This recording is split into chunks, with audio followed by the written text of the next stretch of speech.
on Tuesday of this week that Deshaun Watson got all or most of the key first-team reps. And then when we were out there yesterday, Shedeur got those. Sitting there in that press conference yesterday and listening to Jared Verse talk, I really think he's going to be a unifier on this team. I think he's going to fit in perfectly with these young guys.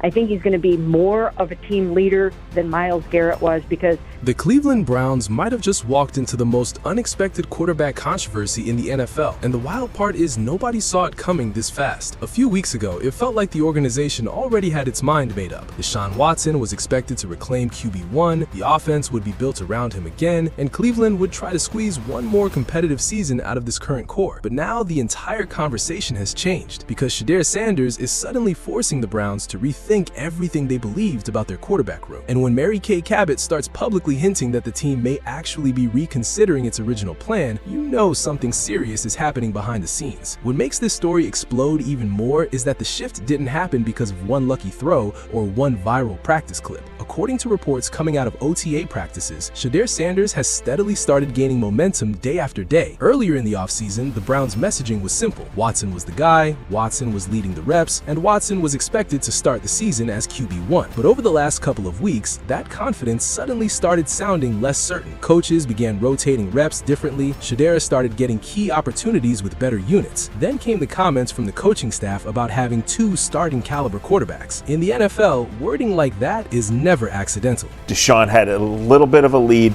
in terms of impressive throws, but more importantly, in getting those reps that were nailed down actual situations. But yesterday, Mary Kay Cabot made it clear that Shedeur Sanders has come on so strong recently that the Browns are now backing off the idea of making an early quarterback decision. That is a massive statement, because organizations usually try to avoid uncertainty at quarterback whenever possible. Teams want stability, they want structure, they want one guy leading the room. But when a young player starts making the staff uncomfortable in the best possible way, plans start changing quickly. And right now, it sounds like Shedeur is doing exactly that inside Cleveland's facility. Now, to be fair, Mary Kay didn't pretend Shedeur looked perfect out there. She mentioned missed throws, timing issues, procedural mistakes, and even some sloppy moments during practice. This wasn't some flawless superstar performance, but when the pressure moments arrived, Shedeur delivered. 3 touchdown passes, no interceptions, a huge deep ball to Isaiah Bond that immediately got attention. Meanwhile, Deshaun Watson reportedly looked off rhythm for stretches, threw an interception, and never fully controlled the practice session. That contrast matters, because quarterback battles are often decided by momentum, confidence, and perception just as much as pure statistics. It seemed like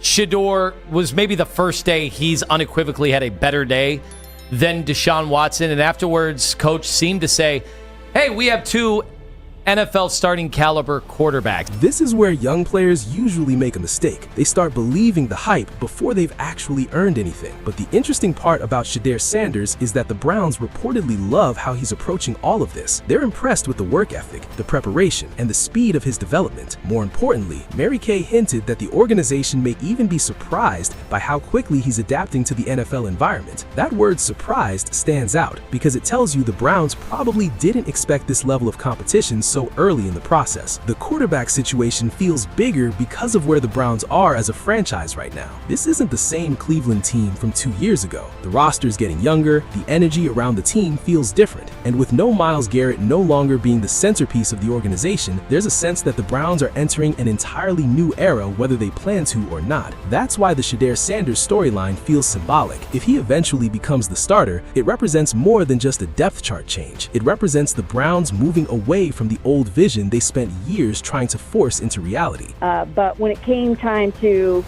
making some big plays, Shedeur pulled it out in the end with that bomb to Isaiah Bond. But he had a couple of other nice plays too. And honestly, that old vision never fully worked. The Deshaun Watson era was supposed to transform Cleveland into a contender. Instead, it became a constant cycle of pressure, inconsistency, injuries, and unanswered questions. The Browns invested heavily hoping Watson would elevate the entire franchise, but now a rookie quarterback is suddenly making the future feel more exciting than the original plan ever did. Whether fans want to admit it or not, that changes everything inside a locker room. One of the most interesting things Mary Kay said was that the Browns Browns may not actually know who gives them the best chance to win until real football starts. She explained that OTA practices can only tell you so much because players aren't in pads, defenses aren't fully game planning, and the competition level still isn't close to regular season intensity. She even mentioned how difficult it is to truly evaluate quarterbacks without seeing them deal with full defensive pressure. That's important because hype in June doesn't always survive September. Still, when coaches start hesitating on naming a starter, it means the competition is legitimate.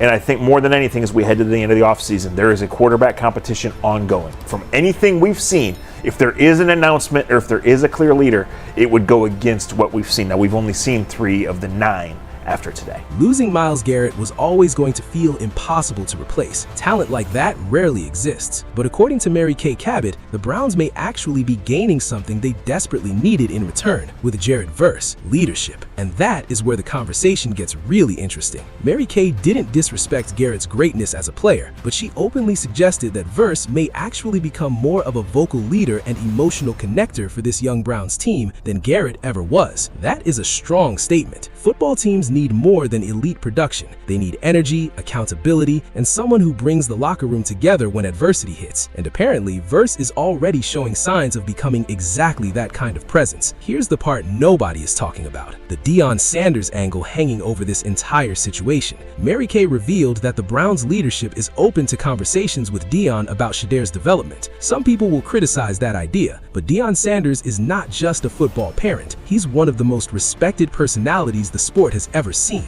and nobody understands Shedeur better than he does. Smart organizations are going to listen carefully. This is where it gets dangerous. The Browns are standing between 2 eras right now. One era built around expensive veterans and pressure to win immediately, another built around youth, development, and energy. Shedeur Sanders represents that future offensively. Jared Verse may represent it defensively, and the organization now has to decide how quickly it is willing to embrace that transition. The craziest part is, this entire shift started during OTA practices most people normally ignore, but sometimes the smallest offseason developments reveal the biggest future changes. Right now, the Browns look like a franchise slowly realizing their future may arrive much faster than anyone expected, and if Shedeur keeps outperforming expectations through training camp, the question becomes impossible to avoid: how long can the Browns realistically justify keeping him on the bench?